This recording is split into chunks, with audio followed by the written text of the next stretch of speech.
భార్యాభర్తల మధ్య సంభాషణ. ఏమండి, ఎప్పుడు చూసినా కోపంగా చిరాకుగా ఉంటారు ఎందుకు? కొత్తగా పెళ్ళైన మగవాడు సముద్రంలో వచ్చిన కిరటంలాగా ఎగిరెగిరి పడతారు అనుకున్నా. మీరేంటి చెరువులో నీళ్ళలాగా కామ్గా ఉన్నారు. కామ్గా ఉండకపోతే ఏం చేయమంటావే? నాకు అన్యాయం జరిగింది, మీకు అన్యాయం జరిగిందా? ఇంతకీ ఏం జరిగిందండి? నాకు ఇప్పుడే పెళ్ళి వద్దు అని చెప్పాను, కానీ మా అమ్మ నాన్న నా మాట వినకుండా నిన్ను నాకు ఇచ్చి కట్టబెట్టారు.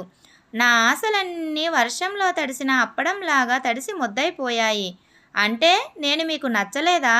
నచ్చావే, కాకపోతే ఆ పెళ్ళి జరిగిన పద్ధతే నాకు నచ్చలేదు అని చెప్తున్నాను. అర్థం కాలేదండి.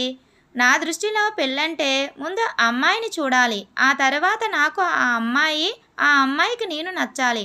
అలా నచ్చిన తర్వాత ఈ లవర్స్ ఏమేమి చేస్తారో అవన్నీ పెళ్ళికి ముందు చెయ్యాలి. అలా కొనసాగుతున్న సమయంలో సడన్గా పెళ్లి చేసుకుని పుట్టుక్కున ఇంట్లోకి తెచ్చుకోవాలి నిన్ను. లవర్స్ అన్నీ చేస్తారు అన్నారు, ఏం చేస్తారండి? నువ్వు అంతలా భయపడడానికి అక్కడ ఏం జరగదు. నీలాంటి వాళ్ళు ఏదో ఉందనుకుంటారు అంతే. సినిమాలు, షికార్లు, ముద్దులు, ముచ్చట్లు ఇలాంటివన్నమాట. ఓ, అయితే ఓకే, చెప్పండి. ఏంటి చెప్పేది? ఏదో పెద్దలు చెప్పారు కదా అని మెడలో దండలు వేసుకొని ఇంటికి వస్తే ఏం మజా ఉంటుంది? మీరు ఏం మాట్లాడుతున్నారో నాకేం అర్థం కావడం లేదండి. ఇప్పుడు ఒక జామకాయ ఉందనుకో, చెట్టుకు తెంపి తిన్నామనుకో, అది అంత టేస్ట్ ఉండదమ్మా.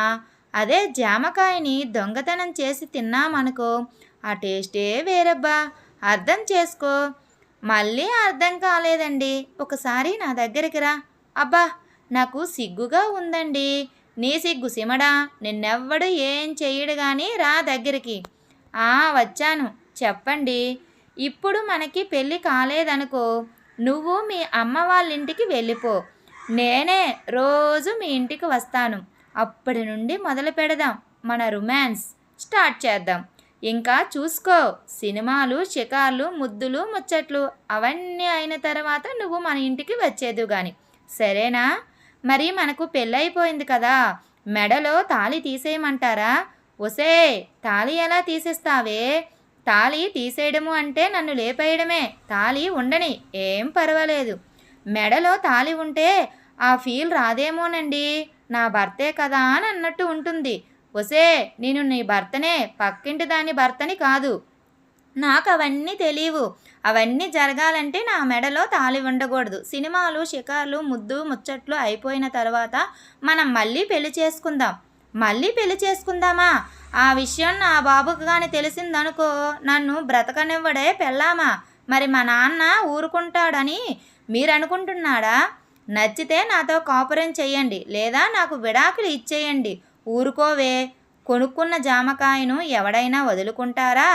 ఎవరు కొన్నారు? నువ్వే కొన్నావు. ఇప్పుడు నువ్వు నన్ను వదిలేయాలి అంటే దానికి డబుల్ ఇవ్వాలి. ఎవడి దగ్గర ఉన్నాయి? పద, ఒకరి ఒళ్ళో ఒకరు పడుకొని మన ఇంట్లోనే కబుర్లు చెప్పుకుందాం. అలా అన్నారు, బాగుంది. ఏమే, మీ ఆడవాళ్లకు ఓర్పు, సహనం, దయ, జాలి ఇలా భూదేవితో పోల్చుతారు కదా. మరి 10 మంది మగవాళ్ళు ఒకే ఇంట్లో ప్రశాంతంగా ఉండగలరు, కానీ 2 ఆడవాళ్ళు ఒకే ఇంట్లో ప్రశాంతంగా ఉండలేరు. ఎందుకని? ఆ విషయం మాకే అంతుపట్టని ప్రశ్న. ఇంకా నేను మీకు సమాధానం ఎలా చెప్పను? Thank you friends. ఈ వీడియో కనుక మీకు నచ్చినట్లయితే ప్లీజ్ లైక్ చేయండి. Please subscribe my channel. Thank you.